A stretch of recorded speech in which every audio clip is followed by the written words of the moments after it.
Station, this is Houston. Are you ready for the event?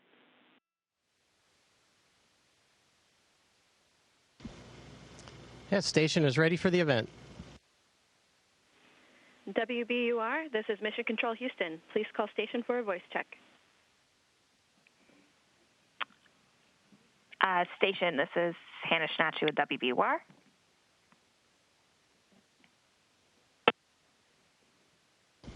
Hey, Hannah, great to talk with you. I've got you loud and clear. Hi, Bob, thanks so much for taking the time. So can you tell me a little bit about Absolutely. Welcome aboard the International Space Station. Great. Well, so tell me a little bit about what it's like up there. I understand this is your first space mission. It sure is. It's been a whirlwind. We had a launch on April 27th and spent about a day in the capsule on our way to the International Space Station. And since then, we've just been working really hard. We had our crewmates, Crew 3, up here that kind of taught us the ropes for the way things were working lately. And then they left a few days later, and then we've been getting into all the wonderful science experiments that we have here on the space station, and then obviously doing the maintenance tasks we need to do to keep it up and running. So it's been amazing, and then when I have some free time, I run down and take a look out the window, and it's just absolutely spectacular. And can you tell me, what you see out the window now? I mean, where above the Earth are you?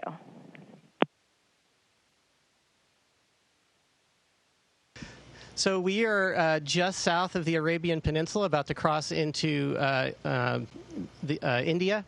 And so I don't have a window in the module that I'm in right now. I think we are entering a night pass. So we're in a period right now where the space station stays illuminated all the time by the sun, even though the Earth underneath us is dark. And so during this time, we don't get to see the ground at night very much. But during the day, it's absolutely amazing. And just the blues and whites of the oceans and the clouds and how dynamic the weather is really, really neat to observe from up here. And, this period that I was just describing, it only lasts for a week or so, and then we'll get back into our normal cadence of days and nights and things like that. But it's really interesting because at night you get to see all the city lights, and that's where you see where the people are. And it's absolutely beautiful at night, too. It just never gets old looking out the window. Can you tell me a little bit about what life is like on board?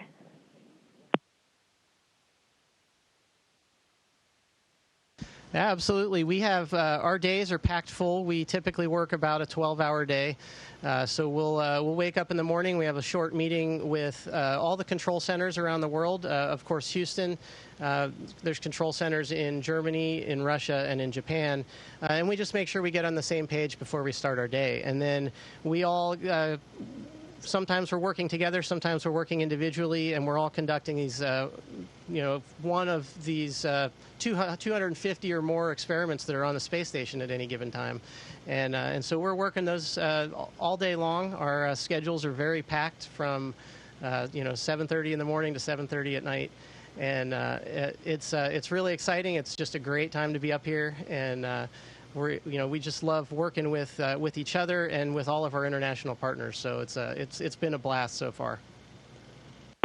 And now I understand you come from a military background. How does piloting a spacecraft compare to piloting a military jet?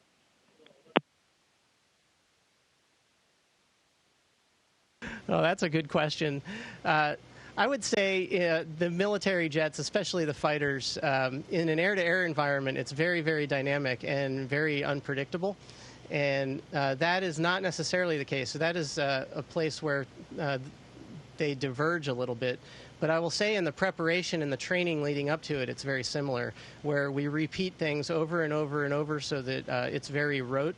And especially emergency procedures and off-nominal type of events, we practice that over and over so that when they happen, we can just react without having to think too much about it. Like, we understand the situation very rapidly, and we're able to respond appropriately. So in that respect, they're very similar. And then once we're here on space station, honestly, most of the operating of the space station is happening from the ground, and we're here to conduct the onboard experiments or do the maintenance that needs done up here. But the actual flying of the vehicle is done by the ground and Sir Isaac Newton as we fly around the Earth. And now this has been a long-held dream, and it clearly requires so much work to achieve it. Now that you're up there, I mean, how does the dream sort of compare to the reality? Has it surpassed your expectations?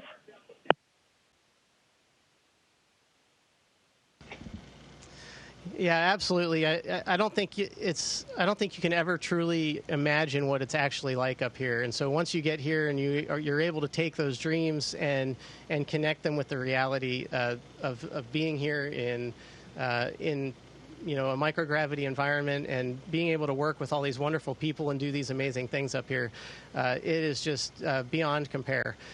So truly blessed to be able to get to do this. And, there's obviously thousands and thousands of people that make that possible for us. And we just happen to be the most visible ones, but there are casts of thousands on the ground that train us and operate the space station day to day. And then obviously each of the astronauts we all have, family, friends, teachers, mentors that we really hold in high esteem, and we wouldn't be here without them. And so it's always important for us to make sure that we acknowledge them, when we talk about achieving these goals and these dreams, and it's because of the support that they gave us along the way. All right, Bob, is there anything else that you would like to add, or something about what you're doing on the space station, what the scientists are doing that I should have asked you about that I haven't?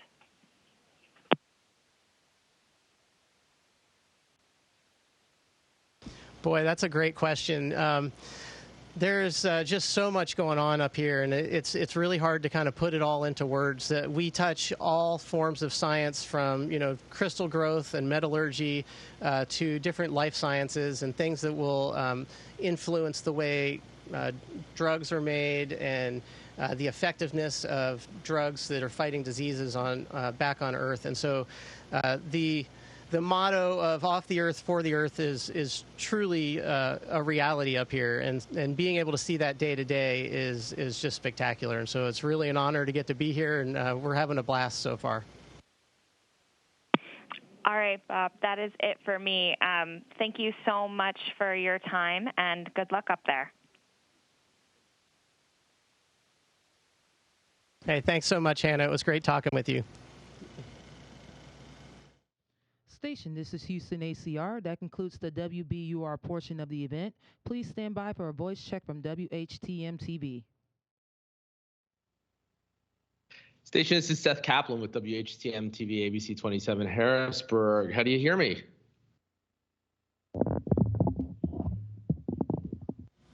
Hey, Seth, I got you loud and clear. Okay. Well, for the benefit of our audience, joined here by Bob Hines from space. Not every day I get to speak with someone in space. And I know not all astronaut candidates even get to go to space. Bob, can you take us back to the moment when you found out that you would be launching to the International Space Station? How did that feel?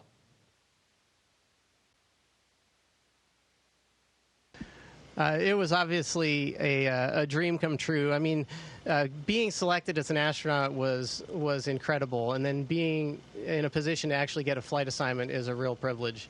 And it was actually the day after my birthday. I had missed a phone call on my birthday from the chief of the astronaut office, and he finally got a hold of me the next day. So I could have gotten my flight assignment as a birthday present, but it was a day late.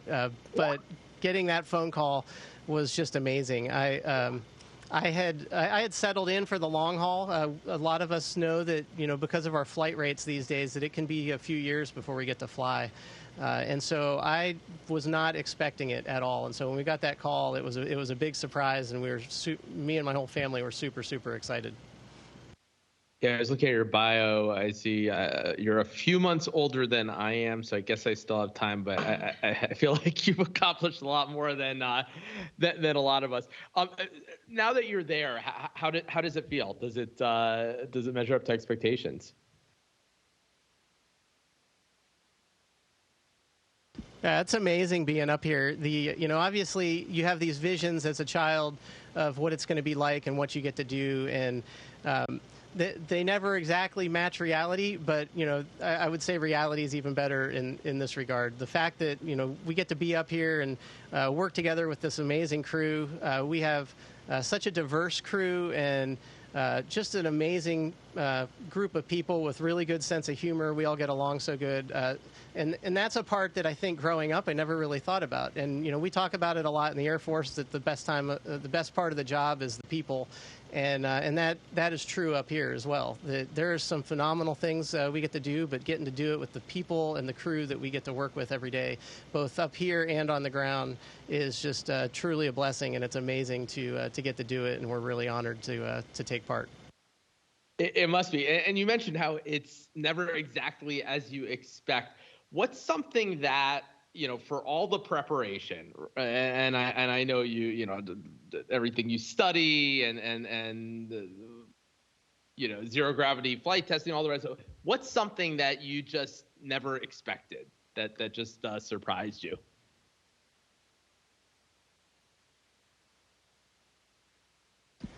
Well, I think there's a couple things. One is the launch. It doesn't matter how good your simulators are or the centrifuge that you go to.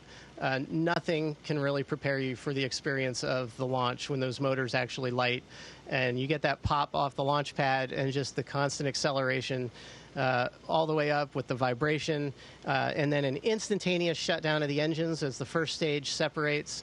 And then the second stage lights, and you get a pop, and you get pushed back in your seat, and it's just this crazy acceleration that almost feels out of control right until the second when the engine shuts off and you're in orbit. And so that whole 8.5-minute experience was just phenomenal. And I am making sure that I just imprint that in my brain so that I never forget it. The other piece that I don't think you can prepare for is really the looking out the window and what you see out there.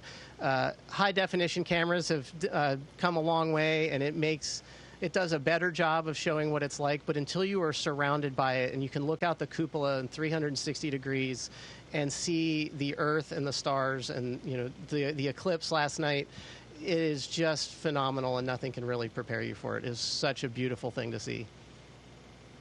I would be excited to speak with anybody who's in space, but one reason we here are particularly excited to speak with you is that you are, of course, well, I was going to say from Central Pennsylvania. You're actually from a lot of places. You're a military brat, and you've lived so many places that you actually lived here, if I'm not mistaken, 2 different times. So where, I think Lancaster and somewhere in the Harrisburg-Hershey area. What are your memories of this area?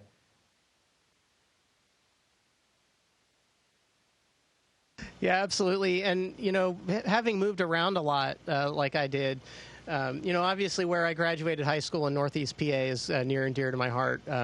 But my grandparents lived in Hershey, and that was the constant in my life as we moved around to all the different places.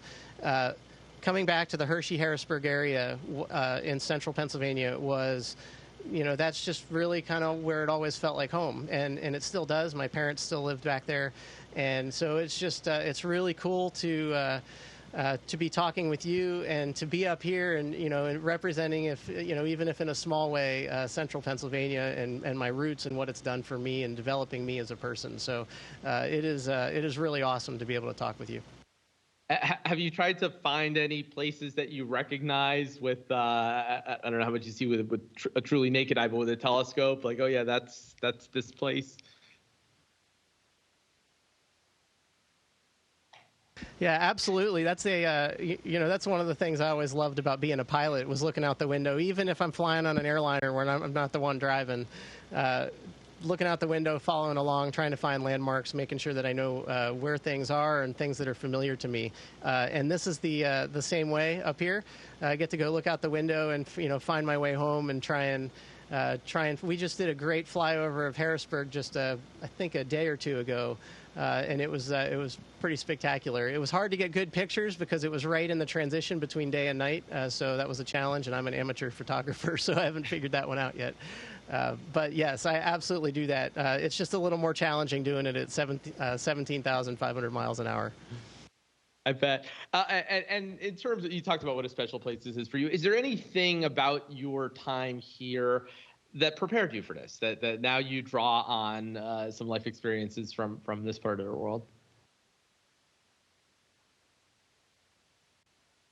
Oh, absolutely. I mean, like I said, my grandparents live there. I've got lots of friends and family that live there in the area, and they shaped me. The values that I learned, just the general life lessons of hard work and perseverance, all of that comes from my time growing up there in central Pennsylvania. So it's just been a pleasure. It's a real honor to be up here, and I'm so glad that we get to represent and bring all the people that helped me along the way, kind of bring them in some way along on this journey. I know some people travel to Chicago and they have to adjust to a 1-hour time change. You're orbiting the Earth, I don't know how many times a day. Do you have a regular routine up there? How do you know when to sleep? How does that all work? Yeah, the overall routine is fairly regular. So to answer your first question or thought, I think the number is about 16 sunrises and sunsets a day. So we orbit the planet every 90 minutes.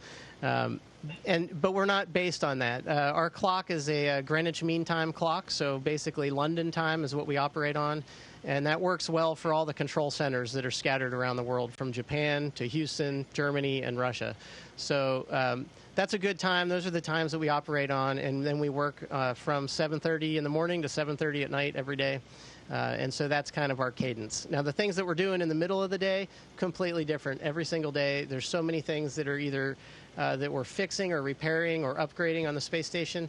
And if we're not doing that, we're doing all kinds of amazing science that is making things better back on the Earth for pharmaceuticals, metallurgy, crystal growth, any kinds of things that that can help people learn about the natural environment. They can bring that technology back down to the Earth. It is, of course, an international space station, and it's not just semantics. You're up there with in particular, Russian cosmonauts, and thinking about everything that's happening in the world right now. Can you talk about what that's like culturally to share a space station with people from a country let's face it, even maybe more different now than it has been at some of its over the past few decades? Yeah, that's a great question, and I think that is one of the enduring legacies of the space station, is that no matter the political turmoil or strife that is going on back home on the planet, up here we are able to work in harmony and rely on each other to get our mission done. Our cosmonaut crewmates are amazing people, all three of them. They are awesome. We have dinner several times a week with them. And they are just amazing people. We all get along really, really well, and we have a blast together. So it is it's just really an interesting and very neat experience to get up here and to be able to spend time with each other. And I think that's one of the things that we as society kind of miss out on sometimes, is that in the fast-paced social media world, we get snapshots of people. But the great thing up here is that we get to spend 6 months immersed in each other's lives, and we really get to know them. And it is a really special experience. Less than a minute to go, Bob. I want to ask you quickly. You had a big dream. You lived it. Anything else the rest of us can learn from your experience?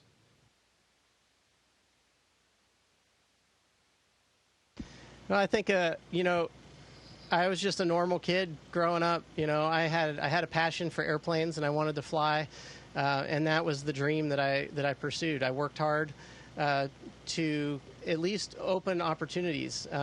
There's no guarantees or anything like that in life, but I would encourage everybody to work hard and try and be as good as you can at whatever it is. But also, my family is really special to me as well.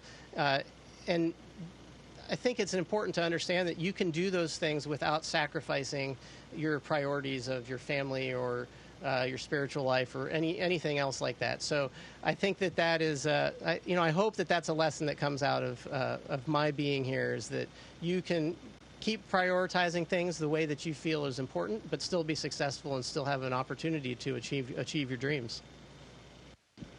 Bob, I got more than I ever expected in this interview, and particularly in that last answer there, so I appreciate that. Bob Hines joining us from the International Space Station. Thank you. Thank you very much. It was great talking with you. Station, this is Houston ACR. That concludes the event.